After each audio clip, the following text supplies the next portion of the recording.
Victory Venkatesh గారి సంక్రాంతికి వస్తున్న మూవీ నుండి అయితే ట్రైలర్ అయితే రిలీజ్ అయిపోయింది. ఈ మూవీ డైరెక్టర్ అయిన అనిల్ రావిపూడి గారు అయితే టు బి హానెస్ట్ పర్ఫెక్ట్ గా చెప్పుకోవచ్చు. ఆయన అయితే ప్రతి ఒక్క పీపుల్ అండ్ ఆడియన్స్ కి అర్థమయ్యేంత విధంగా అయితే ట్రైలర్ అయితే కట్ చేశారు. ట్రైలర్ చూసినంత సేపు కూడా ఇంకాస్త ఒక 3 minutes ఎక్స్ట్రా మనకి డ్యూరేషన్ పెట్టుంటే చాలా బాగుండేది అనే ఫీల్ అయితే వచ్చింది. ఎందుకంటే చాలా క్లీన్ గా అండర్స్టాండ్ గా అయితే ఉంది ట్రైలర్ కట్ అయితే. ట్రైలర్ లో మీరు ఈ డైలాగ్ వినే ఉంటారు, హిస్టరీలో వీడు ఫ్యామిలీ బ్యాక్గ్రౌండ్ తో వచ్చిన ప్రతిసారి ఇంకా విక్టరీయే. ఈ డైలాగ్ అయితే పర్ఫెక్ట్ గా మీరు డిఫైన్ చేసుకుంటే మన విక్టరీ వెంకటేష్ గారికి అయితే చరిత్రలో తనకి పొంగల్ అనేది చాలా చక్కగా కలిసి వస్తుంది. మనకి ఫ్యామిలీ బ్యాక్గ్రౌండ్ అలాంటి కంటెంట్ మూవీస్ పైన అయితే మనకి ప్రీవియస్ గా కూడా సంక్రాంతి మూవీ కావచ్చు ఫ్యామిలీ బ్యాక్గ్రౌండ్ కంటెంట్ తో వచ్చారు ఆయన అయితే.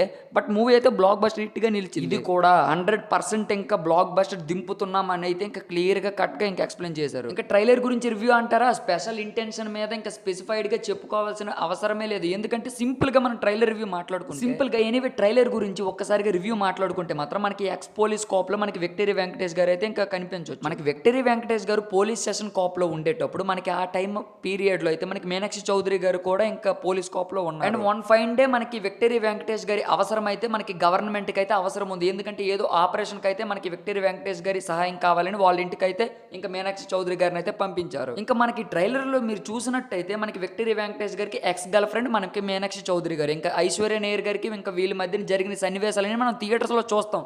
ఫుల్గా కమర్షియాలిటీగా ఎంటర్టైన్ బేస్లో ఇంకా ఆ క్యాంప్కి అయితే ఇంకా సాల్వ్ చేయడానికి మనకి విక్టరీ వెంకటేష్ గారితో ఐశ్వర్య నాయర్ గారు కూడా వెళ్ళడం, ఇంకా దాని తర్వాత మనకి సీన్లు ఏం జరిగాయి ఇవైతే మనం ఇంకా పర్ఫెక్ట్గా థియేటర్స్లో చూస్తాం.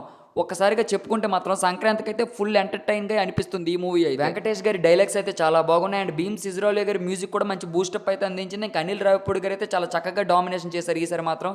అండ్ సంక్రాంతికి వస్తున్నాం అయితే ఇంకా బల్లగుద్ది చెప్పొచ్చు వీళ్ళు January 14 వస్తున్నారని. మీరు ట్రైలర్ చూస్తే మీకు ట్రైలర్ ఎలా అనిపించదో కామెంట్ పెట్టడం అస్సలు మర్చిపోద్దు. ప్రతి ఒక్క బ్యాచులర్ అండ్ పెళ్ళైన వ్యక్తికి అయితే ప్రతిగా ఇంకా డైలాగ్స్ అయితే బాగా కనెక్ట్ అవ్వచ్చు. ప్లీజ్ సబ్స్క్రైబ్ అయితే చేసుకోండి.